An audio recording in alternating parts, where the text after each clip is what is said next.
बिस्मिल्लाहिर्रहमानिर्रहीम। अस्सलाम वालेकुम स्टूडेंट्स। जैसा कि आप जानते हैं कि लास्ट टाइम हमने जो टॉपिक मुकम्मल किया था वो टॉपिक था cost classification and cost behaviour का। और उस टॉपिक के लिहाज से हमने डिटेल डिस्कशन की थी। उनके कॉन्सेप्ट्स के लिहाज से, न्यूमेरिकल को सॉल्व करने के लिहाज से, और आखिर में हमने एमसीक्यूज को सॉल्व किया है। तो उसके बाद आपका जो टॉपिक है, जो कि आपके कोर्स आउटलाइन के मुताबिक, बाकायदा मैं आपको कोर्स आउटलाइन के मुताबिक ये सारी चीज़ें डिस्कस कर रहा हूँ। और each and every concept will be discuss in this online class. और कोई भी ऐसा टॉपिक नहीं होगा जो कि छोटे से छोटा टॉपिक जो कि मैं आपको डिस्कस नहीं करूँ, बल्कि मैं सारे के सारे टॉपिक डिस्कस करूँगा। और जिस तरीके से कोर्स आउटलाइन में लिखा होगा उसी तरीके से डिस्कस करूँगा। ठीक है। तो कोर्स आउटलाइन के मुताबिक हमारा जो नेक्स्ट टॉपिक है वो है अकाउंटिंग फॉर मटेरियल। अच्छा, अकाउंटिंग फॉर मटेरियल को डिस्कस करने से पहले मैं आपके साथ ये थोड़ी सी बात रिव्यू करना चाहता हूँ, बल्कि रिकैप्चुलेट करना चाहता हूँ कि जिस वक्त हम कॉस्ट की बात करते हैं तो फिर इसका मतलब ये होता है कि कॉस्ट को हमने जब एलिमेंट्स के लिहाज से जब उसको डिस्कस किया था तो एलिमेंट्स ऑफ कॉस्ट जो है वो थ्री थे। और मैंने कहा था आपको कि तीन एलिमेंट्स ऑफ कॉस्ट के मुताबिक पहला जो एलिमेंट है वो है मटेरियल, दूसरा है लेबर, और तीसरा है FOH। ये तीनों को अगर इकट्ठा कर दिया जाए तो फिर एक प्रोडक्ट बनाने के लिए हम बिल्कुल रेडी होते हैं। अगर हमारे पास मटेरियल भी है, हमारे पास लेबर भी है, और हमारे पास FOH भी है, तो हम एक चीज बनाने के लिहाज से या एक प्रोडक्ट बनाने के लिहाज से बिल्कुल तैयार हैं। जिस तरीके से मैंने कहा कि मटेरियल होना चाहिए, लेबर होनी चाहिए और एफर्ट होने चाहिए, तो हमारी एक प्रोडक्ट जो है ना वो बनने के लिए तैयार हो सकती है। तो उसी पॉइंट ऑफ व्यू से आज मैं अपने टॉपिक का आगाज करूंगा कि जो तीन एलिमेंट्स हमें चाहिए होते हैं चीज को प्रोड्यूस करने के लिहाज से, उसमें से पहला एलिमेंट हमने एज ए मुकम्मल चैप्टर के तौर पर डिस्कस करना है। मैं यहाँ पर ये भी बताऊंगा कि मटेरियल होता क्या है, मटेरियल की टाइप्स क्या होती हैं। गो कि हमने लास्ट चैप्टर के अंदर ये डिस्कस किया है, लेकिन हम इसको रिकैप्चुलेट करेंगे। तो डिफाइन करते हैं कि मटेरियल क्या होता है। मटेरियल से मुराद ये है कि हर वो चीज जो कि फिजिकल सब्सटेंस रखती है, फिजिकल हैसियत रखती है, और उस चीज को यूज करते हुए हम कोई नई चीज बनाते हैं, तो जो चीज हम यूज कर रहे हैं उस चीज को हम क्या कहेंगे? मटेरियल कहेंगे। मटेरियल दो किस्म का होता है, एक होता है डायरेक्ट मटेरियल, एक होता है इनडायरेक्ट मटेरियल। तो डायरेक्ट मटेरियल क्या होता है? डायरेक्ट मटेरियल से मुराद ये है कि जो चीज बनाने जा रहे हैं उस चीज को बनाने के लिहाज से जो मेन आइटम है, जो यूज हो रहा है एज ए रॉ मटेरियल के तौर पर, जो यूज हो रहा है, खाम माल के तौर पर यूज हो रहा है, ऐसी तमाम चीजों को हम डायरेक्ट मटेरियल कहते हैं। जैसे मैंने आज फर्स्ट टाइम इसके लिए आपके लिए छोटी सी एग्जांपल कोट करूंगा कि अगर आपको फॉर एग्जांपल शर्ट बनानी है, तो शर्ट बनाने के लिहाज से हमें क्या चीज़ चाहिए होगी? हमें कपड़ा चाहिए होगा, हमें धागा चाहिए होगा, और हमें बटन चाहिए होंगे।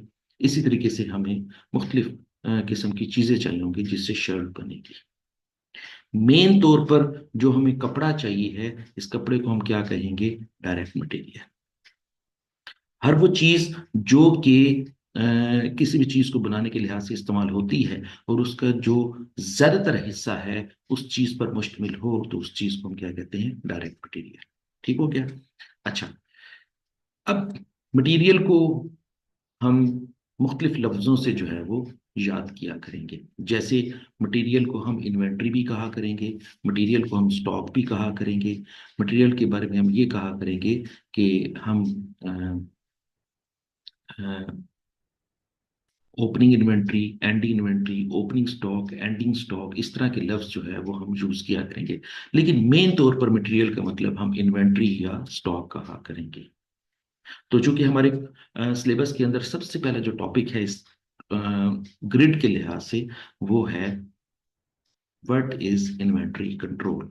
तो मैं सबसे पहले इसको डिफाइन करूंगा। मेरे सामने जो है वो नज़र आ रहा है, स्लाइड नज़र आ रही है, इसमें हमारे पास डेफिनेशन ऑफ इन्वेंट्री कंट्रोल की दी हुई है। मैं इसको पहले पढ़ता हूँ, उसके बाद आपके साथ डिस्कस करता हूँ कि इन्वेंट्री कंट्रोल क्या होता है। Inventory control is a scientific method of finding how much stock should be maintained to meet the production demand and be able to provide the right type of material at right time in the right quantities to the departments. It avoid problem like over and under stocking.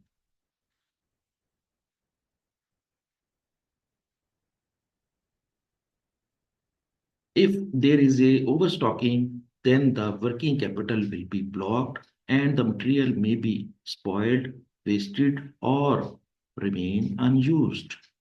If there is a understocking, then production will not take place as per schedule and deliveries may be affected. अच्छा, ये तो था बिल्कुल bookish सी definition. और इसमें हमने बहुत सारी ऐसी बातें की हैं जो कि जो है वो डिस्कस करने के काबिल हैं और हमें इन्वेंट्री कंट्रोल के बारे में बताती है। तो मैं इस डेफिनेशन को पहले सिंपल वर्ड्स में आपके सामने रखता हूं कि इन्वेंट्री कंट्रोल से क्या मुराद है। इन्वेंट्री कंट्रोल जो है वो इन्वेंट्री मैनेजमेंट सिस्टम का एक हिस्सा है। सबसे पहले तो ये बात याद रख लें कि इन्वेंट्री कंट्रोल जो है वो इन्वेंट्री मैनेजमेंट सिस्टम का एक हिस्सा है। और इन्वेंट्री कंट्रोल का मतलब ये है कि हमने अपने प्रोडक्शन डिपार्टमेंट के अंदर जो चीज प्रोड्यूस करनी है, उसके लिए जो रॉ मटेरियल हम खरीदेंगे, वो हमने उतना खरीदना है जितनी हमें जरूरत है। ना हम ज्यादा खरीदेंगे, ना हम कम खरीदेंगे। हम उतना खरीदेंगे जितनी हमें जरूरत है। अगर उससे ज्यादा खरीदेंगे तो एक टेक्निकल टर्मिनोलॉजी यूज होती है, उसको कहते हैं ओवर स्टॉकिंग। तो अगर हम उस खास हद से रॉ मटेरियल ज्यादा खरीदेंगे तो वो ओवर स्टॉकिंग का बायस बनेगा। अगर उस खास हद से कम खरीदेंगे तो फिर वो अंडर स्टॉकिंग का बायस बनेगा। ओवर स्टॉकिंग का बायस बनने से क्या नुकसान होगा और अंडर स्टॉकिंग का बायस बनने से क्या परेशानियां होंगी, वो हम डिस्कस करते हैं। वो कहता है कि जी, जितना रॉ मटेरियल चाहिए है उससे ज्यादा खरीदेंगे तो फिर क्या होगा, हमें ज्यादा खरीदने पर ज्यादा पैसे अदा करने पड़ेंगे। ज्यादा पैसे अदा करेंगे तो हमारा पैसे ब्लॉक हो जाएंगे। ज्यादा माल खरीदने से हमें क्या नुकसान होगा कि वो स्पॉइल होने का खतरा है, मीन्स खराब होने का खतरा है, जाया होने का खतरा है, या फिर वो बगैर इस्तेमाल के पड़ा रहेगा। तो इसलिए ये सबसे बड़ा नुकसान है कि अगर हमने ज्यादा खरीद लिया तो हमारी चीज जो है वो खराब भी हो सकती है, जाया भी हो सकती है, और बगैर इस्तेमाल के रह भी सकती है। तो इस तरह हमारा सबसे जो बड़ा नुकसान होगा वो ये होगा कि हमारे पैसे स्टक हो जाएंगे, पैसे बाउंड हो जाएंगे, और हम अपना एक बहुत सा पैसा अपने ओवर स्टॉक के ऊपर खर्च कर देंगे। तो ये था नुकसान ज्यादा खरीदने का। कम खरीदने का नुकसान क्या है कि अगर हमें for example 1,000 kg raw material चाहिए है तो हमने 1,000 से कम खरीदा है, तो कम खरीदने की वजह से क्या होगा, नुकसान क्या होगा कि उससे सबसे पहले क्या होगा, आपकी प्रोडक्शन जो है वो रुक जाएगी। उसका दूसरा नुकसान क्या होगा कि जब आपकी प्रोडक्शन रुक जाएगी तो जितने कस्टमर्स की डिमांड आई हुई है या जितने कस्टमर के ऑर्डर्स आए हुए हैं, तो फिर वो हम उनको प्रोवाइड करने में नाकाम हो जाएंगे। जब उनको नाकाम हो जाएंगे तो फिर क्या होगा, मे बी हमारे जो है वो कस्टमर्स अफेक्ट हों। कस्टमर के अफेक्ट होने से क्या होगा कि हमारी नेक्स्ट टाइम सेल्स कम हो जाएगी। नेक्स्ट टाइम सेल्स कम होगी तो हमारे पास नेक्स्ट टाइम कैश अवेलेबल कम होगा। कैश अवेलेबल कम होगा तो हम नया बिजनेस करने के लिहाज से, रॉ मटेरियल मजीद खरीदने के लिहाज से परेशानियों का शिकार होंगे। तो ये बात याद रख लें कि इन्वेंट्री कंट्रोल का सिंपल मतलब ये है कि उतना ही रॉ मटेरियल खरीदें जितना हमें जरूरत है। अगर उससे ज्यादा खरीदेंगे तो भी नुकसान है, उससे कम खरीदेंगे तो भी नुकसान है। इस सारे के सारे प्रोसीजर को, जिसमें हमने exact amount of quantity of raw material खरीदा है, एग्जैक्ट टाइम पर खरीदा है, और एग्जैक्ट पर्सन से खरीदा है, अगर ये तीन बातों का ख्याल किया है तो इसका मतलब ये है कि हमने इन्वेंट्री कंट्रोल कर ली है। मुझे उम्मीद है कि आपको ये डेफिनेशन या ये कॉन्सेप्ट जो है वो इजीली समझ आ गया होगा। अगर इसमें से कोई भी इशू हो तो आप मुझसे डिस्कस कर सकते हैं। मे बी आपको अगर ये वीडियो जितनी मैंने अभी तक बयान की है, अगर इस बार आप दोबारा सुन लेंगे तो आपको मजीद और ज्यादा अच्छी समझ आ जाएगी। चलिए आगे चलते हैं। फिर वो कहता है कि जी, इन्वेंट्री कंट्रोल करने के मकासद क्या होते हैं। मकासद वैसे थोड़े बहुत तो मैंने डिस्कस कर दिए हैं कि उसका मकसद क्या होता है, ऑब्जेक्टिव्स क्या होते हैं। सबसे पहले ये है कि हमारी ओवर स्टॉकिंग ना हो जाए, सबसे बाद में क्या है कि अंडर स्टॉकिंग ना हो जाए। ओवर स्टॉकिंग होगी तो हमारा जो पैसा है वो बाउंड हो जाएगा, और अगर हम पैसा बाउंड नहीं करना चाहते तो हम ओवर स्टॉकिंग नहीं करेंगे। तो इसका मतलब क्या हुआ, एग्जैक्ट अमाउंट ऑफ क्वांटिटीज जितनी हमें चाहिए हैं, राइट अमाउंट ऑफ क्वांटिटी वो हम खरीदेंगे। तो फिर क्या होगा कि हमारा पैसा ब्लॉक नहीं होगा, रॉ मटेरियल जाया नहीं होगा, वेस्ट नहीं होगा। हम वेस्टेज से बचने के लिए सारे काम कर रहे हैं, हम स्पॉइलेज से बचने के लिए सारे काम कर रहे हैं, और हम अपना पैसा जो है वो मिस यूज होने से बचाने के लिए सारा काम कर रहे हैं। अगर हम ये सारा काम इसके लिए कर रहे हैं तो उसको हम क्या कहेंगे, objectives of the inventory control. मैं इसको बुकिश तौर पर भी पढ़ता हूँ, मे बी आपको इससे भी ज्यादा अच्छी बात समझ आ जाए। सबसे पहली बात क्या है, सबसे पहला मकसद क्या है इन्वेंट्री कंट्रोल करने का, to avoid shortage of raw material as far as possible. वो कहता है कि हम इन्वेंट्री कंट्रोल इसलिए करते हैं ताकि हमारी इन्वेंट्री शॉर्ट ना हो जाए। दूसरा मकसद क्या है कि हम इसलिए भी इन्वेंट्री कंट्रोल करते हैं to make optimum utilisation of money during the inflow और आउटफ्लो ऑफ इन्वेंट्री। वो कहता है कि इन्वेंट्री को खरीदते वक्त या इन्वेंट्री को इस्तेमाल करते वक्त हमने इसका ज्यादा से ज्यादा, अच्छे से अच्छा और बेस्ट से बेस्ट इस्तेमाल करना है। ये हमारा सबसे बड़ा मकसद है। ये हम इन्वेंट्री कंट्रोल इसलिए करते हैं ताकि हम इसका बेटर यूज कर सकें। ठीक है। और बेटर यूज करने का मतलब ये है कि जितनी हम खरीदेंगे उतनी ही हम प्रोडक्शन प्रोसेस में इस्तेमाल करेंगे, उतनी ही प्रोडक्शन प्रोसेस में जब इस्तेमाल कर लेंगे उतनी ही चीजें बनेंगी जितनी कस्टमर की डिमांड है। तो फिर हम इसका बेस्ट यूटिलाइज करने के काबिल हो जाएंगे। ठीक है। तीसरा मकसद क्या है, to maintain a timely record of inventory. हम इन्वेंट्री कंट्रोल इसलिए भी करते हैं ताकि इन इन्वेंट्रीज को जब हम खरीदें तो जब इसका अकाउंटिंग रिकॉर्ड मेंटेन करना चाहें तो वो अकाउंटिंग रिकॉर्ड जो है वो टाइमली रिकॉर्ड हो जाए, और बगैर टाइम जाया किए हम इसको रिकॉर्ड कर लें। अगर हम फॉर एग्जांपल ओवर स्टॉकिंग करते हैं, ज्यादा माल खरीदेंगे तो ज्यादा टाइम लगेगा, कम माल खरीदेंगे तो फिर कम टाइम लगेगा। लेकिन हम उतना ही माल खरीदेंगे जितनी हमें जरूरत है तो हम उसकी टाइमली रिकॉर्डिंग भी कर सकते हैं और अपनी बुक्स ऑफ अकाउंट्स को मेंटेन भी कर सकते हैं। चौथा मकसद क्या है, to make short and long term planning of the deliveries of the material. वो कहता है कि अगर इन्वेंट्री कंट्रोल का प्रोसीजर अडॉप्ट कर लेते हैं, ये इन्वेंट्री कंट्रोल का मेथड अडॉप्ट कर लेते हैं, तो फिर क्या होगा कि हम लॉन्ग टर्म और शॉर्ट टर्म प्लानिंग जो होगी वो अपनी इन्वेंट्री को डिलीवरी करने के लिहाज से हम उसको बना सकेंगे। पांचवा मकसद क्या है, to ensure an adequate supply of product to the customers. वो कहता है कि अगर हम अपने कस्टमर्स को मुनासिब तरीके से अगर माल प्रोवाइड करना चाहते हैं तो हमें इन्वेंट्री कंट्रोल करना चाहिए। और वो मुनासिब क्या है कि अगर हम पूरे का पूरा माल खरीदेंगे जितना चाहिए होगा, अंडर स्टॉकिंग भी नहीं करेंगे, तो फिर क्या होगा, टाइम पे चीज प्रोड्यूस होगी, टाइम पे प्रोड्यूस होगी तो टाइम पे कस्टमर को मिलेगी, टाइम पे कस्टमर को मिलेगी तो कस्टमर आपको टाइम पे पैसे देगा, और इस तरह आपके सारे के सारे काम जो है वो स्मूथ लाइन हो जाएंगे। चले, ये तो थे ऑब्जेक्टिव्स इन्वेंट्री कंट्रोल के। अब हम देखते हैं कि इसके फवायद क्या है, फायदे क्या हैं, इन्वेंट्री कंट्रोल सिस्टम के फायदे क्या हैं। It improves customer relationship because of the timely deliveries of the goods and services। मेरे ख्याल में आपको समझ आ गया होगा कि अगर हम इन्वेंट्री कंट्रोल करते हैं तो उसका फायदा सबसे पहले कस्टमर को ही होता है। इसका मतलब ये है कि हमारे कस्टमर के साथ ताल्लुकात अच्छे हो जाते हैं। हम टाइम पे चीज प्रोड्यूस करेंगे तो टाइम पे ही जो है ना वो कस्टमर को प्रोवाइड करेंगे। टाइम पे कस्टमर को प्रोवाइड करेंगे तो कस्टमर की नीड पूरी होगी, कस्टमर की नीड पूरी होगी तो वो खुशी से हमें पैसे देगा, और इस तरीके से हमारे जो ताल्लुकात हैं वो अच्छे हो जाएंगे। और अगर इसके इन्वर्स बात की जाए तो वो क्या है, टाइम पे प्रोवाइड नहीं करेंगे तो फिर क्या होगा, वो नाराज होगा, वो इनएडुकेट तरीके से हमारे साथ बिहेव करेगा। कभी हम हमें पैसे देने में जो है ना वो लैतो लाल से काम लेगा, और कभी किसी तरीके से हमें किसी ना किसी तरीके से डिस्टर्ब करेगा और हमारा बिजनेस जो है ना वो इफेक्ट होगा। तो इसका मतलब ये होगा कि इन्वेंट्री कंट्रोल का सबसे बड़ा फायदा ये है कि हमारे कस्टमर के साथ ताल्लुकात अच्छे हो जाएंगे। दूसरा फायदा ये है, maintain the right level of inventory that ensure smooth and uninterrupted production. बड़ी सिंपल सी बात होगी, अगर हम इन्वेंट्री कंट्रोल करेंगे तो उससे दूसरा फायदा ये होगा कि हम अपनी जो प्रोडक्शन है वो उसको स्मूथली चला सकेंगे। अगर हम अंडर स्टॉकिंग करेंगे तो क्या होगा कि हमारी जो है ना वो प्रोडक्शन रुक जाएगी, प्रोडक्शन रुक जाएगी तो फिर उसके अंदर इंटरप्शन आ जाएगी, इंटरप्शन आ जाएगी तो फिर हमें परेशानी का बायस बनेगा। और अगर हम इन्वेंट्री कंट्रोल करेंगे तो हम अपना प्रोडक्शन प्रोसेस स्मूथली चला सकेंगे।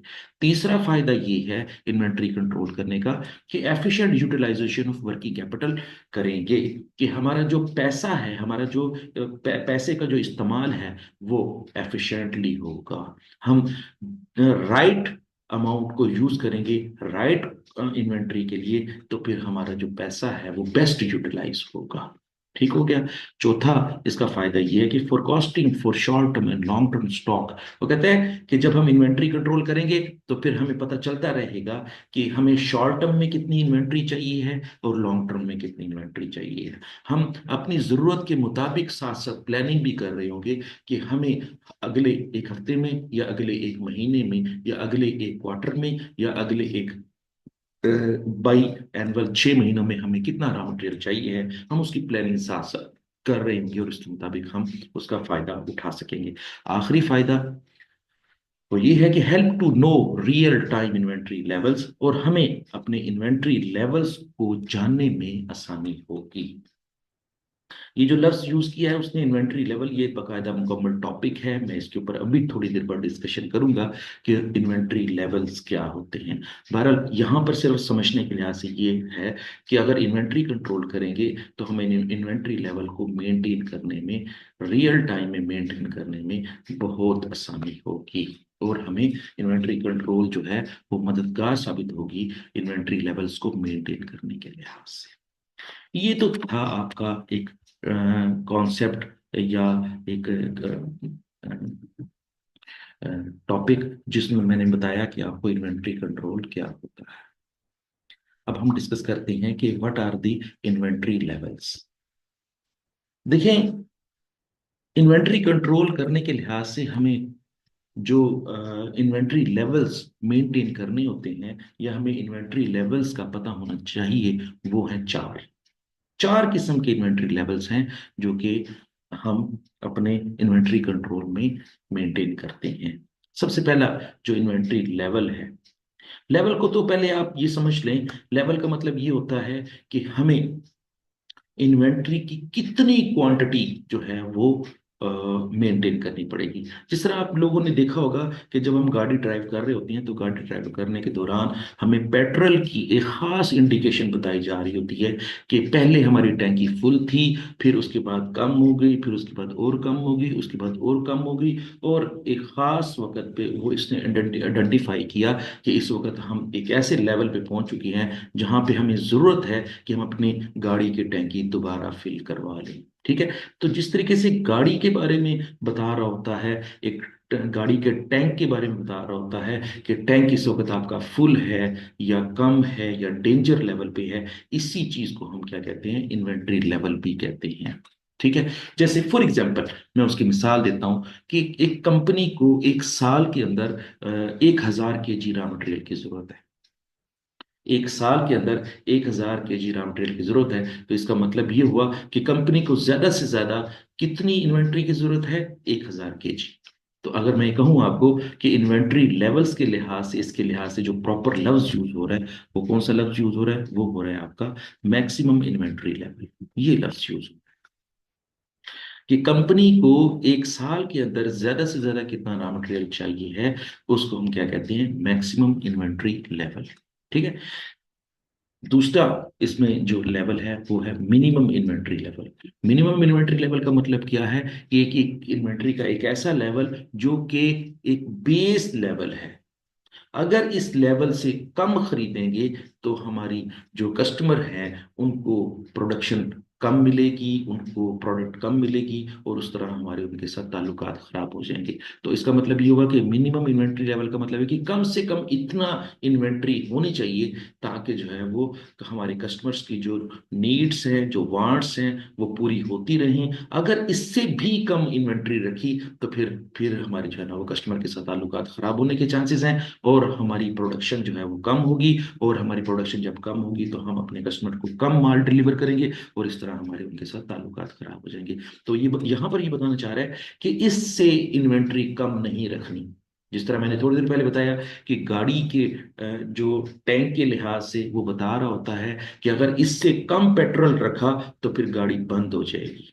लेकिन जब हम फैक्ट्री में इन्वेंट्री की बात करते हैं तो इसका मतलब ये हुआ कि अगर इससे कम रॉ मटेरियल अपने स्टोर में या अपने वेयर हाउस में रखा तो फिर क्या होगा कि आपकी प्रोडक्शन रुक जाएगी। प्रोडक्शन रुकने से आपके कस्टमर की नीड पूरी नहीं होगी, कस्टमर की नीड पूरी नहीं होगी तो फिर क्या होगा, उसके कस्टमर के आपके साथ ताल्लुकात खराब हो जाएंगे। तो इसका मतलब ये हुआ कि कम से कम इन्वेंट्री लेवल को हम क्या कहते हैं, मिनिमम इन्वेंट्री लेवल। उसके बाद तीसरा इन्वेंट्री लेवल क्या है, danger inventory level. Very good. Danger inventory level का मतलब मैंने आपको थोड़ी देर पहले बताया कि जिस तरह गाड़ी के अंदर टैंक के अंदर पेट्रोल की इंडिकेशन बता रही होती है, आपको रेड लाइन जो है ना वो शो कर रहा होता है कि अगर इससे कम रखा तो फिर क्या पता गाड़ी को नुकसान भी पहुंच सकता है। और अगर अगर इससे कम रखा तो फिर जब गाड़ी को नुकसान पहुंच सकता है तो इसका मतलब ये है कि पेट्रोल का वो लेवल जिससे गाड़ी को नुकसान पहुंच सकता है, अगर इस लेवल पर पहुंच गई तो फिर गाड़ी जो है ना वो बंद भी हो सकती है, ये गाड़ी का जो है ना वो किसी भी किस्म का जो है ना वो बड़ा नुकसान हो सकता है। तो ऐसे लेवल को हम क्या कहेंगे, डेंजर लेवल कहेंगे। और अगर हम फैक्ट्री के लिहाज से या प्रोडक्शन प्रोसेस के लिहाज से इन्वेंट्री की बात करते हैं तो इसका मतलब ये होता है कि अगर इससे कम इन्वेंट्री रखी तो फिर क्या होगा कि हम अंडर स्टॉकिंग की तरफ चले जाएंगे। अंडर स्टॉकिंग में जाएंगे तो फिर प्रोडक्शन कम होगी, प्रोडक्शन कम होगी तो फिर हमारे कस्टमर जो है वो हमारे से मिस हो सकते हैं, और हमारे जब कस्टमर मिस हो जाएंगे तो हमारी प्रॉफिटेबिलिटी कम हो जाएगी, और इस तरह हमारा जो बिजनेस है वो अफेक्ट हो सकता है। तो इन्वेंट्री का वो लेवल जिससे आपके नुकसानात होने के चांसेस हों, तो ऐसे इन्वेंट्री लेवल को हम क्या कहते हैं, डेंजर लेवल कहते हैं। इसको हम एक और लफ्ज भी यूज करते हैं, सेफ्टी स्टॉक भी कहते हैं। अगर हमने अपने ताल्लुकात सही रखने अपने कस्टमर के साथ तो फिर हमें इस लेवल से ऊपर ऊपर इन्वेंट्री रखनी पड़ेगी। अगर इस लेवल पे आ गई या इस लेवल से कम हो गई इन्वेंट्री का लेवल तो फिर हमें नुकसान से जबरदस्त होना पड़ेगा। और तीसरा और आखिरी लेवल क्या है, एवरेज लेवल। अच्छा, एवरेज लेवल जो है वो सिंपली एक छोटा सा फार्मूला है कि जी maximum inventory plus minimum inventory divide by 2 करें तो वह आपकी इन्वेंट्री एवरेज इन्वेंट्री लेवल हो जाता है। ठीक है, तो ये थे आपके 4 इन्वेंट्री लेवल्स। ये आपने इसको रीड भी करना है, और जितनी भी चीज़ें हैं यहाँ पर इसको आपने नोट डाउन भी करना है और इसको अपने समझना भी है। तो एवरेज इन्वेंट्री लेवल का मतलब क्या हुआ कि maximum inventory plus minimum inventory divide by 2 करेंगे तो जो आंसर आएगा वो आपका क्या होगा, एवरेज इन्वेंट्री लेवल। चले जी, ये वाला टॉपिक भी आपका मुकम्मल हो गया। अब हम थोड़ा सा मजीद आगे चलते हैं और देखते हैं कि हमारे मजीद टॉपिक्स क्या हैं। चले जी। हाँ, अब हम बात करते हैं कि इन्वेंट्री कंट्रोल की टाइप्स क्या हैं।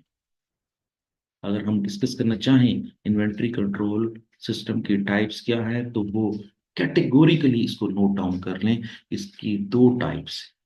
अगर इस इन्वेंट्री कंट्रोल के टाइप्स की बात की जाए या इसके सिस्टम के टाइप्स की बात की जाए तो वो 2 सिस्टम हैं या 2 किस्म के टाइप्स हैं। एक है आपका पीरियोडिकल इन्वेंट्री कंट्रोल सिस्टम और दूसरा है आपका परपेचुअल इन्वेंट्री कंट्रोल सिस्टम। पर पीरियोडिक इन्वेंट्री सिस्टम से क्या, अच्छा, ये काफी सारा इसमें लिखा हुआ है लेकिन मैं आपको इसका कॉन्सेप्ट दे देता हूँ ताकि आपको इसको समझने में आसानी हो, और जब कभी भी हम फ्यूचर में इस टॉपिक के लिहाज से कोई न्यूमेरिकल सॉल्व करें तो हमें आसानी। पीरियोडिक इन्वेंटरी सिस्टम का मतलब ये है कि हम पीरियोडिकली एक खास अरसे के बाद अपनी इन्वेंट्रीज को काउंट करते हैं। और इन्वेंट्रीज को काउंट करने के बाद हम उन इन्वेंट्रीज के लिहाज से अपना अकाउंटिंग रिकॉर्ड मेंटेन करते हैं। और खास तौर पर वो जो अकाउंटिंग रिकॉर्ड मेंटेन करते हैं उसको जब हम पढ़ते हैं तो उस अकाउंटिंग के एंट्रीज के बैकएंड पे जो सिस्टम होता है उसको हम क्या कहते हैं, पीरियोडिक इन्वेंट्री सिस्टम।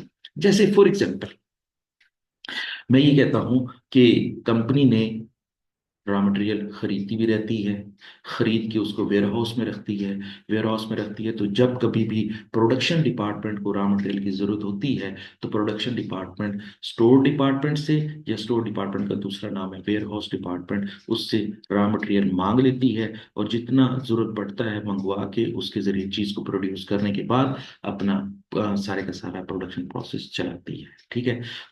वक्त के साथ साथ वो मंगवाते रहते हैं, रॉ मटेरियल मंगवाते रहते हैं और प्रोडक्शन प्रोसेस में इस्तेमाल करते रहते हैं। पीरियोडिक इन्वेंटरी सिस्टम का मतलब ये हुआ कि जितना एक खास अरसे के बाद रॉ मटेरियल इस्तेमाल हुआ है, मसलन एक महीने के अंदर कितने रॉ मटेरियल यूज हुआ है, या एक दिन के अंदर कितना रॉ मटेरियल यूज हुआ है, या 6 महीने के अंदर कितना रॉ मटेरियल यूज हुआ है, या एक साल के अंदर अंदर कितना रॉ मटेरियल यूज हुआ है, तो उस रॉ मटेरियल की जब यूज करने की एंट्री पास की जाएगी तो एक खास अरसे के बाद पास की जाएगी। इस खास अरसे के बाद एंट्री पास करने के नाम को हम क्या कहते हैं, पीरियोडिक इन्वेंट्री कंट्रोल सिस्टम। ठीक हो गया। अच्छा, दूसरे सिस्टम का नाम क्या है, परपीचुअल इन्वेंटरी सिस्टम। परपीचुअल इन्वेंटरी सिस्टम जिस तरह नाम से जाहिर है कि एक ऐसा इन्वेंटरी सिस्टम जो कि रियल टाइम के ऊपर डिपेंड कर रहा होता है। रियल टाइम से क्या मुराद है कि जिस दिन जितना रॉ मटेरियल प्रोडक्शन डिपार्टमेंट ने स्टोर डिपार्टमेंट से मंगवाया उस ही रॉ मटेरियल की एंट्री पास की जाएगी, ना एक खास अरसे के बाद पास की जाएगी, ना एक खास पीरियड के बाद पास की जाएगी। जैसे ही रॉ मटेरियल मंगवाया उसी वक्त उसकी एंट्री पास कर दी जाएगी। तो एक ऐसा सिस्टम जिसके अंदर डेली बेसिस पर, रियल टाइम बेसिस पर इन्वेंट्री को कंट्रोल किया जाता है, ऐसे इन्वेंट्री कंट्रोल सिस्टम को हम परपेचुअल इन्वेंट्री कंट्रोल सिस्टम कहते हैं। ठीक है। तो अब इन दोनों सिस्टम में फर्क क्या हुआ कि पीरियोडिक इन्वेंट्री सिस्टम क्या कहता है, एक खास अरसे के बाद आपने इन्वेंट्री के इस्तेमाल करने की एंट्री पास करनी है। लेकिन परपेचुअल इन्वेंट्री सिस्टम क्या कहता है कि डेली बेसिस पर, रियल टाइम बेसिस पर जिस वक्त इन्वेंट्री जो है वो स्टोर रूम से निकली और प्रोडक्शन डिपार्टमेंट में पहुंच गई उसकी एंट्री उसी वक्त पास कर ली जाएगी। मैं उसकी एग्जांपल देता हूँ, बड़ा इंटरेस्टिंग सा पॉइंट मेरे जेहन में आ रहा है कि अगर फॉर एग्जांपल 24 दिसंबर 2024 को प्रोडक्शन डिपार्टमेंट की मैनेजर ने स्टोर डिपार्टमेंट के मैनेजर को कहा कि मुझे 100 केजी जो है ना रॉ मटेरियल भिजवा दें, और जो स्टोर डिपार्टमेंट का मैनेजर है उसने उतना ही केजी, 100 केजी जो है प्रोडक्शन डिपार्टमेंट को भिजवा दिया, और जैसे ही भिजवाया उसी वक्त उसकी एंट्री पास कर ली। फॉर एग्जांपल टाइम था उस वक्त 10:36, तो उसने 10:36 के ऊपर उसी वक्त ही एंट्री पास कर दी। तो जब उसी वक्त एंट्री पास की थी तो आपका जो ना रॉ मटेरियल का लेवल जो है वो और कम हो गया। मसलन जब रॉ मटेरियल नहीं भेजा था तो उस वक्त क्वांटिटी पड़ी हुई थी 1000 केजी, उसमें से 100 केजी जो है ना वो चली गई प्रोडक्शन डिपार्टमेंट को। तो अब इस 10:36 पर जब एंट्री पास की होगी कि इतना रॉ मटेरियल चला गया है तो अब हमारी इन्वेंट्री कितनी बचनी चाहिए, 900 केजी बचनी चाहिए। तो जो 900 केजी बच गई है स्टोर डिपार्टमेंट के अंदर, इसको उसी वक्त ही जो है ना वो मेंटेन कर लिया गया। तो ऐसा सिस्टम जिसके अंदर जो है ना वो लेटेस्ट इन्वेंट्री सिस्टम मेंटेन करने का तरीकेकार अपनाया जाए तो ऐसे सिस्टम को हम क्या कहते हैं, परपीचुअल इन्वेंट्री कंट्रोल सिस्टम। चलिए आप इसको जो है ना वो रीड आउट भी कर लें, इसमें जो है ना वो इस इन्वेंट्री कंट्रोल सिस्टम के जो है ना फायदे भी लिखे हुए हैं, नुकसान भी लिखे हुए हैं। तो आपने ये जो है ना वो टॉपिक मुकम्मल तरीके से पढ़ लेना है और आपको इसकी समझ भी आ जाए। चलें जी,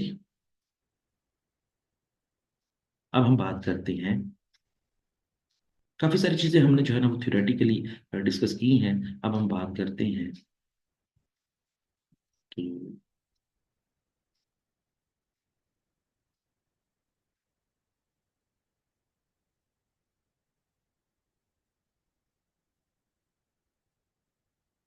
जो टॉपिक हमने पढ़ना था अकाउंटिंग फॉर मटेरियल का, उसके लिए किताब हमने कौन सी फॉलो की हुई है, ACCF 2।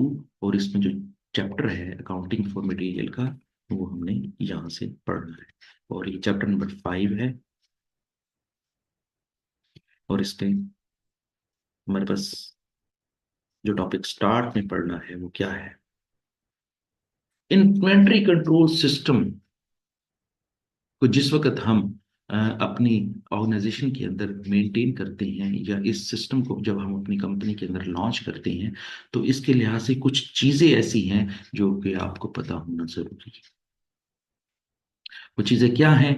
मैं सबसे पहले आपके सामने एक छोटी सी डायग्राम रखता हूँ, फिर उसको इसमें आपको बताता हूँ। चले, आपके पास इस सिस्टम को पढ़ने के लिहाज से क्या होना जरूरी है? आपको पता होना जरूरी है कि एक होता है स्टोर डिपार्टमेंट, एक होता है प्रोडक्शन डिपार्टमेंट। ठीक है, पहले तो ये जिनको मैंने सर्कल किया है इसको पहले देख लें। एक है स्टोर डिपार्टमेंट और एक है प्रोडक्शन डिपार्टमेंट। स्टोर डिपार्टमेंट का काम क्या है? स्टोर डिपार्टमेंट का काम ये है कि जो भी कोई रॉ मटेरियल खरीद कर रखा जाएगा, तो एक खास कमरे में, ये खास जगह पर, ये खास डिपार्टमेंट के अंदर रखा जाएगा। जिस डिपार्टमेंट के अंदर रॉ मटेरियल रखा जाता है, तो उस डिपार्टमेंट को हम स्टोर डिपार्टमेंट कहते हैं। इस डिपार्टमेंट के अंदर जो रॉ मटेरियल रखा जाता है, इसको मेंटेन करने के लिए, इसके रिकॉर्ड को मेंटेन करने के लिए, या इसके लिहाज से, स्टोर के लिहाज से, फैसला करने के लिहाज से जो बंदा अपॉइंट किया जाता है उसको हम कहते हैं स्टोर मैनेजर। मेरी बात समझ आ रही होगी आपको कि स्टोर डिपार्टमेंट का जो हेड होता है उसको क्या कहते हैं? Store manager. ठीक है, वो ये फैसला करता है कि रॉ मटेरियल किसको दिया जाए, कब दिया जाए, कितनी क्वांटिटी दी जाए, किस तरीके से दिए जाए। ये सारे का सारा सिस्टम जो है वो किसके ऊपर डिपेंड कर रहा होता है? स्टोर मैनेजर के ऊपर डिपेंड कर रहा है। दूसरा डिपार्टमेंट कौन सा होता है आपका? Production department. प्रोडक्शन डिपार्टमेंट क्या होता है? ऐसे समझ लें कि ये वो डिपार्टमेंट है जहां पर चीज प्रोड्यूस हो रही होती है। फैक्ट्री के अंदर जो चीज प्रोड्यूस हो रही होती है, उस जगह को हम क्या कहते हैं? प्रोडक्शन डिपार्टमेंट कहते हैं। अब आपने मेरे साथ रहना है और यहाँ पर आपने बिल्कुल इसका जो प्रोसीजर है वो समझ लेना है। प्रोडक्शन डिपार्टमेंट का जो हेड होता है उसको हम प्रोडक्शन मैनेजर भी कहते हैं, उसको मिल्स मैनेजर भी कहते हैं, और उसको हम ऑपरेशन मैनेजर भी कह सकते हैं। चले, इन तीनों में से कोई एक नाम हो सकता है। हर कंपनी जो है ना वो अपनी जो मैनेजर्स होते हैं, उनकी जो डेजिग्नेशन होती है, वो अपने तरीके से उसको मेंटेन करते हैं। तो इसका मतलब क्या हुआ कि हमने एक स्टोर डिपार्टमेंट की बात की, हमने एक प्रोडक्शन डिपार्टमेंट की बात की। स्टोर डिपार्टमेंट का जो हेड है उसको हम स्टोर मैनेजर कहेंगे, और जो प्रोडक्शन डिपार्टमेंट का जो मैनेजर है उसको हम प्रोडक्शन मैनेजर कहेंगे। चले, अब होगा क्या कि स्टोर डिपार्टमेंट के पास रॉ मटेरियल पड़ा होगा। स्टोर डिपार्टमेंट वाला उस वक्त रॉ मटेरियल प्रोवाइड करेगा प्रोडक्शन डिपार्टमेंट को, जिस वक्त प्रोडक्शन डिपार्टमेंट का मैनेजर एक रिक्वेस्ट भेजेगा कि हमें इतने केजी रॉ मटेरियल भिजवा दें। अगर प्रोडक्शन मैनेजर ने रिक्वेस्ट की है और एक खास प्रॉपर एक डॉक्यूमेंट के ऊपर जो है वो रिक्वेस्ट की है, तो उस डॉक्यूमेंट को कहते हैं मटेरियल रिक्वेजिशन नोट। उस डॉक्यूमेंट को क्या कहते हैं? Material requisition note. और वो उस मटेरियल रिक्वेजिशन नोट के ऊपर प्रॉपर तरीके से लिखा होता है कि जी कितनी क्वांटिटी जो है वो रॉ मटेरियल भिजवाया जाए, कितने बजे भिजवाया जाए, कितने जो भी कोई डिटेल्स हैं, कितने टाइम पे भिजवाया जाए। ये सारी की सारी डिटेल्स जो है ना वो लिखी होती हैं। और ये सारे का सारा जो आपका रिक्वेस्ट होती है, वो एक खास डॉक्यूमेंट के ऊपर लिखी जाती है। मैं आपको डॉक्यूमेंट दिखा देता हूँ ताकि आपको इसको देख करके समझ आ जाए कि ये डॉक्यूमेंट या मटेरियल रिक्वेजिशन क्या होती है। ये देख लें जरा, ये डॉक्यूमेंट होती है। ये डॉक्यूमेंट कौन जारी कर रहा है, या ये डॉक्यूमेंट कौन लिख रहा है? ये लिख रहा है प्रोडक्शन डिपार्टमेंट का मैनेजर लिख रहा है कि जी मुझे इतना रॉ मटेरियल भिजवा दें। किसको लिख रहा है? स्टोर डिपार्टमेंट के मैनेजर को लिख रहा है कि मुझे इतना रॉ मटेरियल भिजवा दें। तो यहाँ पर क्या लिखा होगा? उस प्रोडक्ट का कोड लिखा होगा, उस प्रोडक्ट का डिस्क्रिप्शन मीन्स नाम लिखा होगा, उस प्रोडक्ट की या उस इन्वेंट्री की जो है ना वो क्वांटिटी लिखी होगी। और ये सारा कुछ लिखने के बाद ऑथोराइज्ड बाई पे साइन कर देगा। ये सबसे अहम काम है जो आपने सीखना है कि किसकी ऑथोराइजेशन है, किस बंदे ने इस मटेरियल रिक्वेजिशन को अलाउ किया है, किस बंदे ने इस रिक्विजिशन को अप्रूव किया है और कौन सा बंदा जो है वो इस रॉ मटेरियल को रिसीव करने का जिम्मेदार है।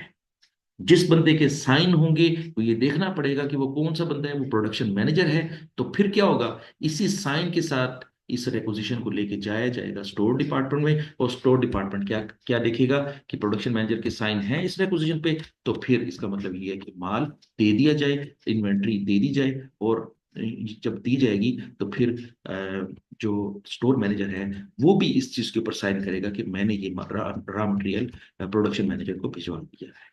ठीक हो गया।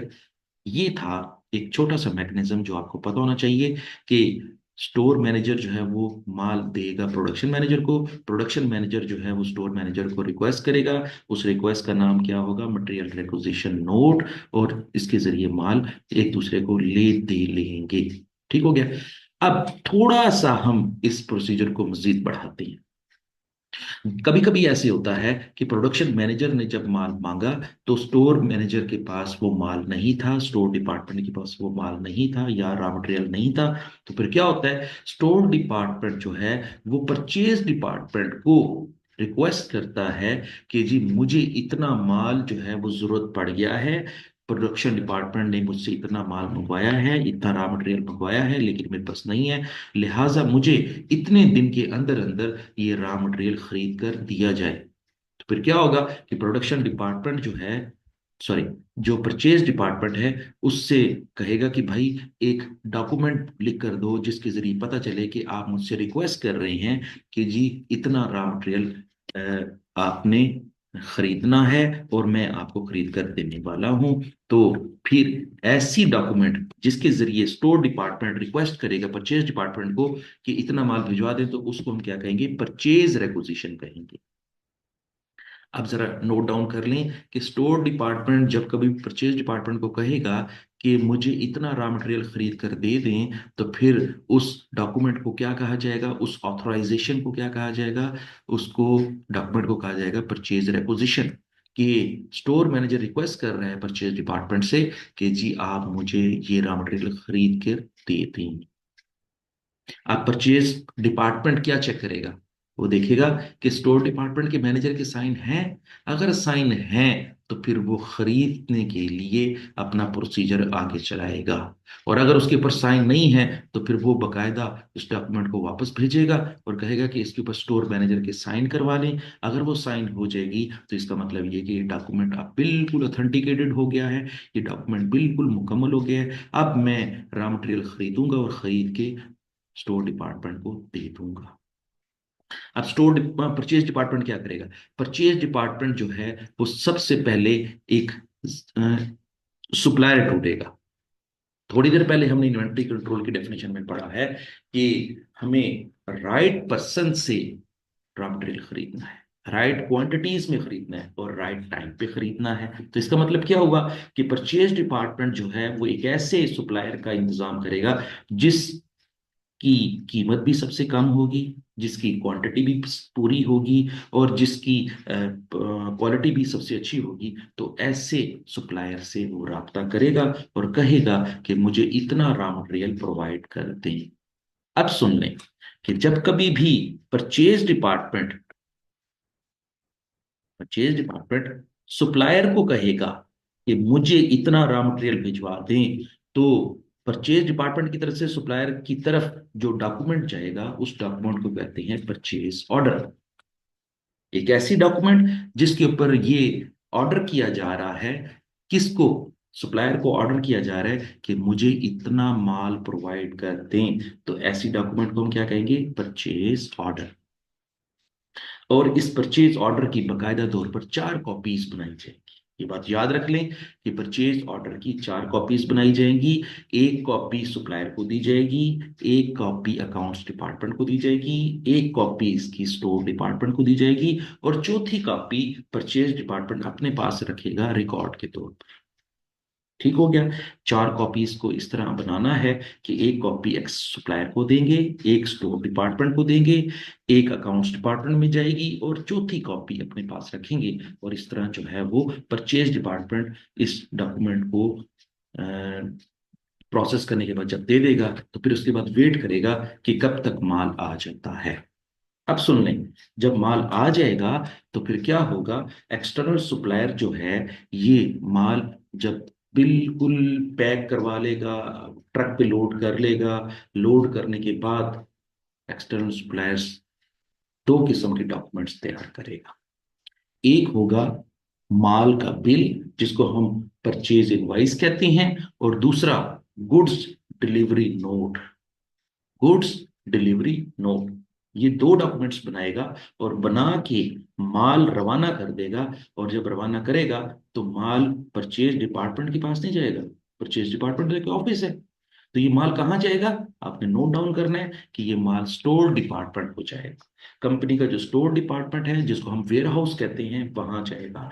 और वहां जाके सबसे पहले जो ट्रक ड्राइवर है या जो भी साथ, जो भी कोई बंदे जो साथ सफर कर रहे हैं, क्लर्क सफर कर रहे हैं या लोडर सफर कर रहा है या ड्राइवर सफर कर रहा है, वो डिलीवरी नोट जाके स्टोर डिपार्टमेंट को देगा। स्टोर डिपार्टमेंट क्या करेगा, अपना जो रॉ मटेरियल है, जो ट्रक में जो रॉ मटेरियल है वो उसको अनलोड करेगा, और अनलोड करने के बाद गिनेगा कि जो डॉक्यूमेंट डिलीवरी नोट के ऊपर लिखा हुआ है कि ये माल भिजवा दिया गया है, ये माल डिलीवर कर दिया गया है, उससे टैली करेगा। और उससे टैली करने के बाद फिर वो इस डॉक्यूमेंट के अगेंस्ट जब माल वसूल कर लेगा, फिजिकल तौर पर माल वसूल कर लेगा, स्टोर डिपार्टमेंट में रखवा देगा, तो फिर एक और डॉक्यूमेंट स्टोर डिपार्टमेंट भी जारी करेगा। उस डॉक्यूमेंट को कहते हैं GRN। GRN का मुखफ़िफ क्या है, goods receive note. Store department ने माल वसूल किया है तो स्टोर डिपार्टमेंट कौन सी डॉक्यूमेंट जारी करेगा, गुड्स रिसीव नोट। उसके ऊपर ये लिखा जाएगा कि जी इतना माल ऑर्डर किया गया था, इतना माल कंपनी तरफ से डिलीवर हुआ, और मैंने इतना माल वसूल किया। इन तीनों डॉक्यूमेंट्स को कंपेयर करने के बाद जो भी कोई माल वसूल करेगा उसको लिख देगा और उसके ऊपर अपने साइन कर देगा। कि जो साइन करने का प्रोसेस है, इसका मतलब ये हुआ कि स्टोर डिपार्टमेंट ने माल वसूल कर लिया है। जब स्टोर डिपार्टमेंट माल वसूल कर लेगा तो स्टोर डिपार्टमेंट के पास पहले से परचेज ऑर्डर की एक कॉपी पड़ी हुई है, वो उठाएगा, गुड्स रिसीव नोट अटैच करेगा, और साथ ही गुड्स डिलीवरी नोट अटैच करेगा। इन तीनों डॉक्यूमेंट्स को अटैच करने के बाद वापस परचेज डिपार्टमेंट भिजवा देगा। और परचेज डिपार्टमेंट जो है वो ये तसल्ली कर लेगा कि जो माल मंगवाया गया था वही आया है, या उससे ज्यादा आया है, या उससे कम आया है।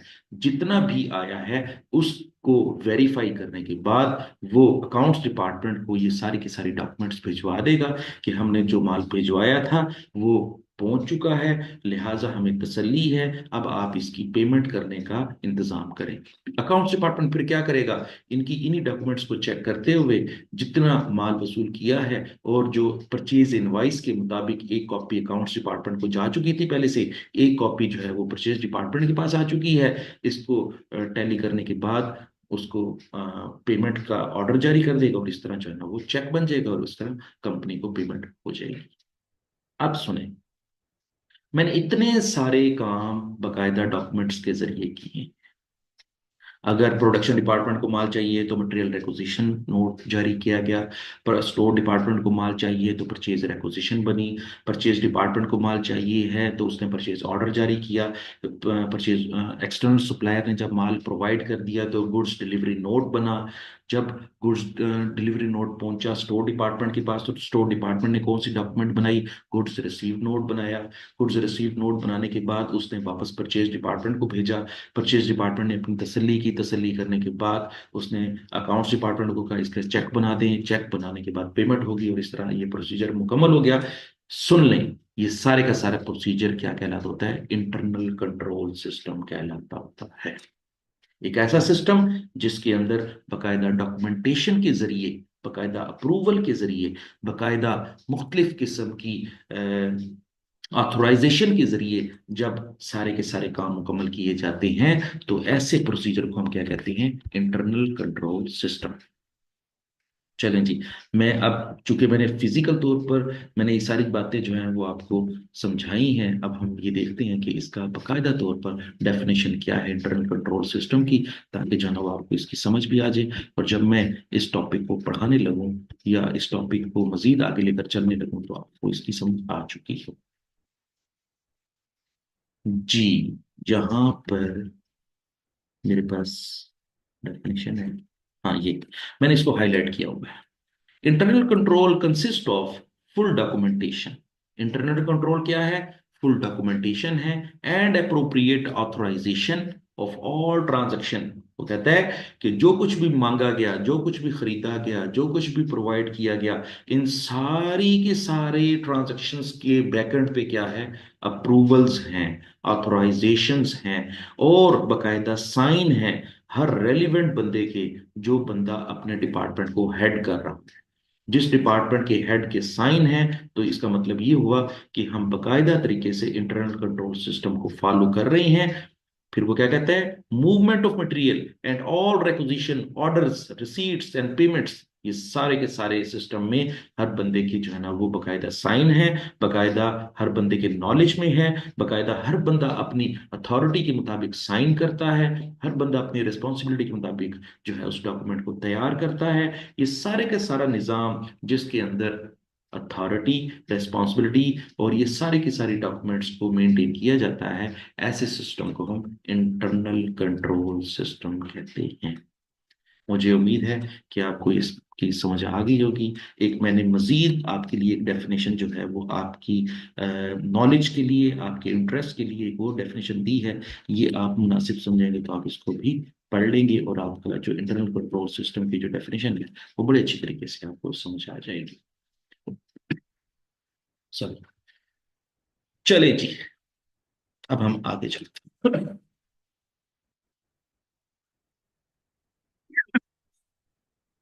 सॉरी।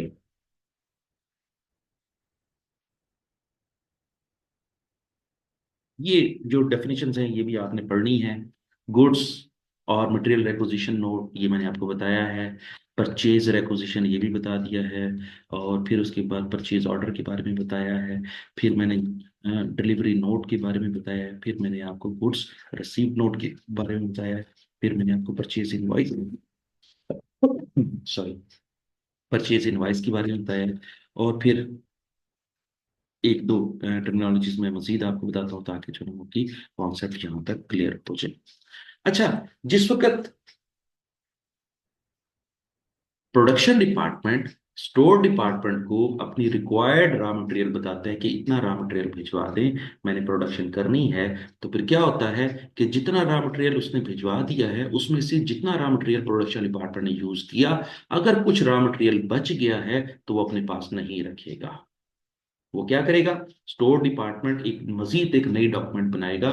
उस डॉक्यूमेंट का नाम है मटेरियल रिटर्न नोट। इसको मटेरियल रिटर्न नोट बताने का मकसद क्या है कि जितना फालतू रॉ मटेरियल पड़ा हुआ है प्रोडक्शन डिपार्टमेंट के पास, ये उठाएगा, मटेरियल रिटर्न नोट बनाएगा, उसके ऊपर साइन करेगा और कहेगा कि इसको स्टोर रूम में वापस जमा करवाओ दें। तो जब वो वापस जमा करवाने के लिए जाएगा तो स्टोर डिपार्टमेंट का जो मैनेजर है वो माल रिसीव करने से पहले मांगेगा, क्या डॉक्यूमेंट मांगेगा? मटेरियल रिटर्न नोट मांगेगा कि ये मटेरियल रिटर्न नोट बना के लाए हो। वो मटेरियल रिटर्न नोट जो है ना वो देखेगा, उसके मुताबिक मटेरियल को चेक करेगा, जितनी केजी या जितना रॉ मटेरियल जो है ना वापस आया है उसके ऊपर रिसीव करने के साइन कर देगा। और इस तरह ये डॉक्यूमेंट जो है वो मुकम्मल हो जाएगी और माल जो है वो वापस हो जाएगा। फिर उसके बाद डॉक्यूमेंट है मटेरियल ट्रांसफर नोट। ये बात याद रख लें कि एक डिपार्टमेंट जब दूसरे डिपार्टमेंट को, कोई भी डिपार्टमेंट किसी दूसरे डिपार्टमेंट को जब माल प्रोवाइड करता है, मसलन मैं उसकी मिसाल दे देता हूँ कि प्रोडक्शन डिपार्टमेंट के अंदर भी तीन डिपार्टमेंट है, department one, department two, department three. अब क्या होगा कि रॉ मटेरियल तो स्टोर डिपार्टमेंट जो है ना वो प्रोडक्शन डिपार्टमेंट को दे देगा। अब प्रोडक्शन डिपार्टमेंट सबसे पहले रॉ मटेरियल किसके पास पहुंचेगा? डिपार्टमेंट वन के पास पहुंचेगा। डिपार्टमेंट वन ने उसके ऊपर अपना प्रोसेस किया, जितना काम उसके जिम्मे था उसने अपना काम मुकम्मल किया।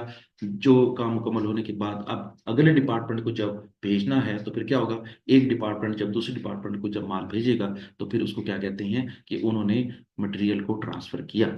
जब मटेरियल को ट्रांसफर किया तो फिर एक और डॉक्यूमेंट जनरेट होगी जिसका नाम क्या होगा, मटेरियल ट्रांसफर नोट। और वो डिपार्टमेंट वन जो है डिपार्टमेंट टू के लिए बनाएगा, और साथ ही माल भी प्रोवाइड कर देगा और डॉक्यूमेंट भी भिजवा देगा। और डिपार्टमेंट टू टू जो है वो रॉ मटेरियल रिसीव करेगा, मटेरियल ट्रांसफर नोट के ऊपर साइन करेगा कि मैंने इसको वसूल कर लिया, और ये डॉक्यूमेंट वापस चला जाएगा डिपार्टमेंट वन के पास। इस तरह ये जो माल है या रॉ मटेरियल है, ये भी जब वसूल हो जाएगा तो ये भी एक रिकॉर्ड का हिस्सा बन जाएगा कि बकायदा इस दिन इस टाइम ये रॉ मटेरियल ट्रांसफर हुआ था। तो इसका मतलब है कि विद इन द डिपार्टमेंट्स जब माल ट्रांसफर होता है तो उसके लिए जो डॉक्यूमेंट बनाई जाती है उसको हम क्या कहते हैं, मटेरियल ट्रांसफर नोट। और उसके बाद हमारे पास टर्मिनोलॉजी है गुड्स रिटर्न नोट। अब सुन लें कि जब कभी भी स्टोर डिपार्टमेंट को ये लगता है कि जो माल आया था, कहाँ से आया था, सप्लायर की तरफ से आया था, वो हमारी स्पेसिफिकेशन के मुताबिक नहीं है, और क्या पता वो जो रॉ मटेरियल है वो खराब है, डिफेक्टिव है, या कोई भी परेशानी है उस माल में, तो जब स्टोर डिपार्टमेंट सप्लायर को जब माल वापस करता है, तो माल वापस करते वक्त एक डॉक्यूमेंट तैयार करता है जिस डॉक्यूमेंट का नाम क्या है, गुड्स रिटर्न नोट। जब वो ये डॉक्यूमेंट तैयार करने के बाद, साइन करने के बाद वापस भिजवाता है, तो इस डॉक्यूमेंट को हम क्या कहेंगे, गुड्स रिटर्न नोट। और उसके बाद फिर क्या होता है कि जब सप्लायर जो है वो माल वसूल कर लेता है, तो उसके ऊपर उसके साइन होते हैं। साइन का मतलब ये है कि हमने डिफेक्टिव शुदा या स्पेसिफिकेशन के मुताबिक भेजा हुआ माल वापस वसूल कर लिया है। तो जब वापस वसूल कर लेते हैं तो फिर उसके ऊपर साइन भी कर देते हैं और माल भी वसूल करके अपने स्टोर रूम में जमा करवा देता है। लेकिन वो अकाउंट्स ऑफिस को इन्फॉर्म करता है कि जी फलानी कंपनी को हमने माल भिजवाया था, उसमें माल जो है वो गलत चला गया था, रॉ मटेरियल गलत चला गया था, हमने उसको वापस रख लिया है। तो आप अकाउंट्स डिपार्टमेंट को रिक्वेस्ट करता है, उस कंपनी का स्टोर मैनेजर, कि जी इस कंपनी के नाम पे जितने पैसे लगे हुए थे, या इन इस कंपनी से जो पैसे हमने लेने थे और गलत माल जाने की वजह से इनके नाम पर जितने भी पैसे हमने लेने थे, इनके नाम से वो पैसे खत्म कर दें। तो पैसे खत्म करने के लिहाज से जो डॉक्यूमेंट तैयार की जाती है उसको हम कहते हैं क्रेडिट नोट। ये बात दोबारा सुन लें कि अकाउंट्स डिपार्टमेंट जब कभी भी अपने कस्टमर को माल वापस करने के बदले में पैसे छोड़ देता है, या उसके नाम से पैसे हटा देता है जो लेने थे, ऐसे प्रोसीजर को मुकम्मल करने के लिहाज से जो डॉक्यूमेंट तैयार करेगा उसको हम क्या कहेंगे, क्रेडिट नोट।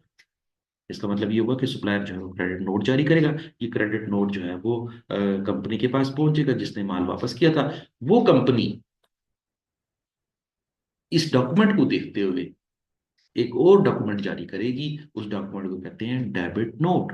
डेबिट नोट का मतलब ये हुआ कि जो पैसे हमने देने थे, अब वो पैसे हमारे नहीं देने वाले।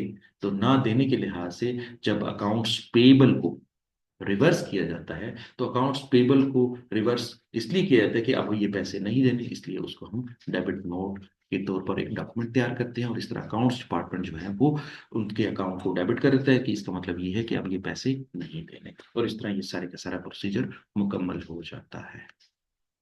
ये था सारे का सारा निज़ाम, इंटरनल कंट्रोल सिस्टम, जिसके ज़रिए हमने रॉ मटेरियल को ख़रीदते हैं, स्टोर में रखते हैं, और स्टोर में रखने के बाद जब कभी भी ज़रूरत होती है प्रोडक्शन डिपार्टमेंट पे तो भिजवा देते हैं। बाकी जो माल पड़ा होता है उसको हम साथ साथ गिनते रहते हैं, और गिनने के बाद पता चलता है कि जितना रॉ मटेरियल मज़ीद चाहिए है वो हम ख़रीद लेते हैं, और जितना कम पड़ गया हम उसको मज़ीद ख़रीद लेते हैं, और इस तरह अपने एक इन्वेंट्री लेवल को मेंटेन करते हैं। तो इस सारे के सारे प्रोसीजर में जितना भी हमने काम किया है इसको हम क्या कहेंगे, इन्वेंट्री कंट्रोल सिस्टम। ये था आज का टॉपिक, जो कि जिस पे हमने थ्योरेटिकली तौर पर जो है वो काफ़ी सारी चीज़ों को क्लियर किया, और उसके लिहाज से जितने भी हमने कॉन्सेप्ट थे वो हमने पढ़े। अब हम एक क्वेश्चन को सॉल्व करते हैं जिसके ज़रिए हमें पता चलेगा कि हमने जितना भी कॉन्सेप्ट पढ़े हैं क्या हमें उनकी समझ आई है। अगर हमें उसकी समझ आई है तो इसका मतलब ये कि हमारे टॉपिक बहुत अच्छा हो गया, अदरवाइज हम उसको मजीद क्लियर करेंगे। चले जी, टेस्ट योर अंडरस्टैंडिंग वन जो है वो हम सॉल्व करते हैं। इसमें एक क्वेश्चन दिया हुआ है, वो लिखा हुआ है कि goods received note GRN provide tick all the that apply. वो कहता है कि जीआरएन के ऊपर जो कुछ भी लिखा होता है वो, उसमें चार टैब्स दी हुई हैं उसने। उसने कहा है कि जी इन चार टैब्स में से कौन कौन सी टैब जो है वो फुलफिल होती है। जवाब दें कि जीआरएन के लिहाज से पहली, दूसरी, तीसरी या चौथी, या इन चारों में से दो, तीन या चार, सारी की सारी जो है वो इस कॉन्सेप्ट के ऊपर पूरी उतरती है। वो कहता है कि आप इसके ऊपर टिक करें। तो पहली बात तो क्लियर कर लें, मैं आपको थोड़ा सा मजीद बता देता हूँ कि जीआरएन का मतलब हमने क्या पढ़ा था, गुड्स रिसीव नोट। और गुड्स रिसीव नोट कौन जारी करता है? स्टोर डिपार्टमेंट जारी करता है। कब जारी करता है? जिस वक्त वो सप्लायर से माल वसूल कर लेता है, तो फिर वो एक डॉक्यूमेंट तैयार करता है। उस डॉक्यूमेंट को क्या कहते हैं? Goods receive note. और उस गुड्स रिसीव नोट के जरिए कौन कौन सी अकाउंटिंग की इंफॉर्मेशन या कॉस्ट अकाउंटिंग की इंफॉर्मेशन दर्ज की जाती है, हम इसको पढ़ के देखते हैं और एक अप्रोप्रिएट आंसर जो है वो इसको फिल करने की कोशिश करते हैं।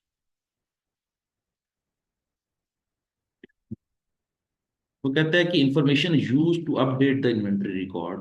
बिल्कुल ठीक कहा है कि ये जो जीआरएन है, इसी के जरिए तो जो है ना वो स्टोर डिपार्टमेंट ने अपना रिकॉर्ड मेंटेन किया कि सॉरी, इतना माल वसूल हो गया है। और जब वो जीआरएन जारी करता है तो वो ये ऑथोराइजेशन करता है, इस बात की तस्दीक करता है कि हमने इतना माल वसूल कर लिया है। जब माल वसूल कर लिया जाता है तो फिर उसके बाद उसकी अकाउंटिंग की एंट्री पास की जाती है। जब अकाउंटिंग की एंट्री पास की जाती है या इसके रिकॉर्ड के अंदर उसकी एंट्री पास की जाती है, तो फिर हमारा जो अकाउंटिंग का इंफॉर्मेशन का जो रिकॉर्ड है वो अपडेट हो जाता है। तो क्या ख्याल है, ये अपडेट हुआ? तो हम क्या कहेंगे? यस। पहली टैब हमने टिक कर दिया। इन चारों में से पढ़ते जाएंगे और हम उसकी इंफॉर्मेशन को जो है ना वो जवाब देते जाएंगे। Information to check that the correct price has been recorded on the supplier's invoice. अच्छा, मुझे एक बात बताएं कि गुड्स रिसीव नोट के अंदर हमने कहीं पे इस बात को मेंशन किया है कि इतनी प्राइस चार्ज करनी चाहिए थी और इतनी प्राइस चार्ज हुई हुई है, और हमारे इंफॉर्मेशन के मुताबिक ये जो प्राइस चार्ज की वो सही है? ऐसी तो कोई बात नहीं की थी। हमने तो सिर्फ जीआरएन पे ये बात नोट की थी कि कितना माल कितनी स्पेसिफिकेशन के मुताबिक माल वसूल कर लिया है। ये किस्म की वसूली हमने दे दी है कि इतना माल वसूल हो गया है। मतलब मैं उसकी मिसाल देता हूँ, इतने कैलकुलेटर वसूल हो गए हैं, इतने पेन वसूल हो गए हैं, इतनी स्टेपलर की पिनें वसूल हो गई है, इतना स्टेपलर वसूल हो गए हैं। जो जो नाम के आगे जितनी क्वांटिटीज हमने वसूल की हैं सिर्फ वही मेंशन करते हैं, प्राइस तो मेंशन नहीं करते। तो इसका मतलब क्या हुआ कि ये जो इंफॉर्मेशन है ये गलत है। ठीक है, इट मीन्स कि हमारा जो ये जो ऑप्शन है वो सही नहीं है। इस लिहाज से हमारा जो जवाब है वो इसके लिहाज से क्रॉस होगा या फिर खाली चला जाएगा। ठीक है। अच्छा, तीसरी इंफॉर्मेशन पढ़ते हैं। Information to check that the correct quantities of goods has been recorded on the supplier's invoice. वो कहता है कि सप्लायर की इनवॉइस के साथ इसको कंपेयर किया गया, तो पता चला कि जो इनवॉइस के ऊपर लिखा हुआ है वही हमने वसूल किया है और उसी की वसूली हमने जीआरएम पे दी है। तो क्या ये बात सही है? तो मैं कहता हूँ कि ये बात सही है। ठीक हो गया। और चौथी इंफॉर्मेशन वो कहता है कि information to record any unused material which are return to the store. बिल्कुल नहीं, वो बिल्कुल गलत बात है कि हम जब कभी भी अनयूज मटेरियल जो store department, production department store department को भिजवाता है, तो क्या ये वो जीआरएन पे लिखा जाता है? नो। तो इसका मतलब ये हुआ कि हमारा ये जवाब भी गलत है। तो हमारे करेक्ट आंसर क्या है? फर्स्ट एंड, ये हमारा आंसर है। चले जी, नेक्स्ट सवाल करते हैं। जितनी कोशिश करते हैं जितनी ज़्यादा सवाल कर लें, उसके बाद हम मजीद जो कल का लेक्चर है उसमें मजीद चीज़ें डिस्कस करेंगे। चलें जी। Test studying to. तो कहते हैं the following documents are used within our cost accounting system. तो कहता है कि जी नीचे दी गई जितनी भी डॉक्यूमेंट्स हैं इनमें से कौन कौन सी जो है वो कॉस्ट अकाउंटिंग सिस्टम में यूज होती हैं। अच्छा, वैसे तो मैंने इसके बारे में काफ़ी सारी बात की है कि अकाउंटिंग डिपार्टमेंट जो होता है वो एंट्री पास करता है। तो वो एंट्री किस चीज़ को देख करके पास करेगा? सबसे पहले तो ये बात ज़हन में आनी चाहिए कि किस चीज़ को देख के पास करेगा। क्या अकाउंटिंग डिपार्टमेंट के पास कोई इनवॉइस पहुंचेगी तब वो एंट्री पास करेगा? यस, बिल्कुल ठीक है। अच्छा, मैंने आपको एक छोटी सी इंफॉर्मेशन मजीद भी दी थी कि अकाउंटिंग डिपार्टमेंट को कौन कौन सी चीजें भिजवाई जाती हैं। एक परचेज ऑर्डर भी भिजवाया जाता है, एक परचेज इनवॉइस भिजवाई जाती है, गुड्स रिसीव नोट भिजवाया जाता है, और फिर उसके बाद उसकी इंफॉर्मेशन को टैली करते हुए हम अकाउंटिंग की एंट्री पास करते हैं। तो ये बात बिल्कुल ठीक है। तो वो आपको नीचे कुछ ऑप्शंस देगा, आपने उसके मुताबिक इसका जवाब देना है। Which two of the documents are matched with the goods receive note? वो कहता है कि गुड्स रिसीव नोट के साथ कौन कौन सी डॉक्यूमेंट्स को मैच किया जाता है। ठीक है, तो गुड्स रिसीव नोट के साथ हमने कौन कौन सी डॉक्यूमेंट्स को मैच करना है मैंने बताया भी है। अब मैं दोबारा भी बता देता हूँ। हाँ, इनवॉइस और परचेज ऑर्डर। ठीक है, कि परचेज ऑर्डर को इनवॉइस के साथ टैली किया जाता है तो फिर एंट्री पास की जाती है। तो इसका मतलब ये हुआ कि पहला और दूसरा, ये जो पहली और दूसरी जो डॉक्यूमेंट है, इसको टैली किया जाता है जीआरएन के साथ। ठीक है, तो हमारा फिर आंसर क्या होगा?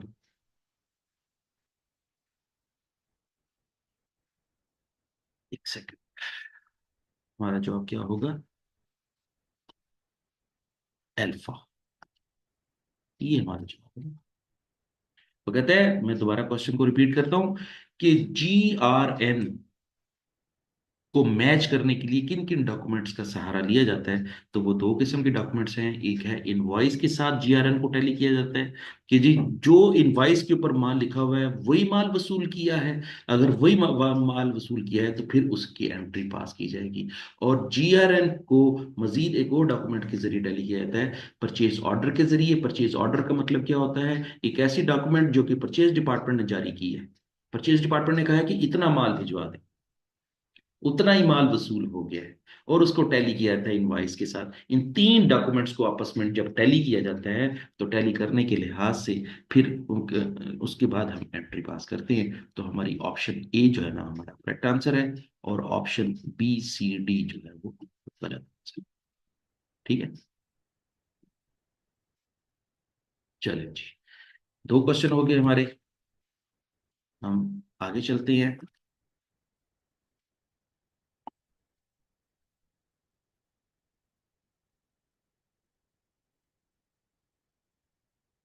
वो कहते हैं the following documents are used in accounting for raw material. वो कहता है कि जी अकाउंटिंग डिपार्टमेंट के अंदर जो है वो रॉ मटेरियल की जब अकाउंटिंग की जा रही होती है तो कौन कौन सी डॉक्यूमेंट्स को जो है वो हम यूज करते हैं। चले, goods receive note, very good, बिल्कुल ठीक है। मटेरियल रिटर्न नोट, बिल्कुल ठीक है। मटेरियल रिटर्न नोट को भी हम जो है ना वो इस्तेमाल करते हैं। मटेरियल रिक्विजिशन नोट, बिल्कुल नहीं। डिलीवरी नोट, नहीं। तो हमने अकाउंटिंग डिपार्टमेंट के लिहाज से कौन कौन सी इंफॉर्मेशन जो है ना वो यूज करनी है? पहली और दूसरी। और पहली और दूसरी के लिहाज से हमारा जो ऑप्शन है वो क्या है, मैं यहाँ पर आपको मेंशन भी कर देता हूँ, अल्फा। जब कभी भी हम एंट्री पास करेंगे, अकाउंटिंग डिपार्टमेंट की एंट्री पास करेंगे, तो हमारे पास हमारे सामने क्या पता होना चाहिए? गुड्स रिसीव कितनी की हैं और गुड्स रिटर्न कितनी की हैं। ठीक है, जितनी गुड्स रिटर्न की हैं वो भी सामने होनी चाहिए। ये ना हो कि जब हम एंट्री पास करने के लिए बैठे तो हम जो है ना वो ज्यादा माल की एंट्री पास कर दें, हालांकि जो माल वापस किया होगा उसकी एंट्री ना पास कर सकें। तो जो माल वापस किया उसकी भी एंट्री पास करेंगे, जो गुड्स रिसीव किए उसकी भी एंट्री पास करेंगे, और मुकम्मल एंट्री किस तरह पास करेंगे? अल्फा के जरिए पास करेंगे। 1 और 2 दोनों डॉक्यूमेंट्स को सामने रखते हुए हमने एंट्री पास करी। चलें जी, आगे चलें।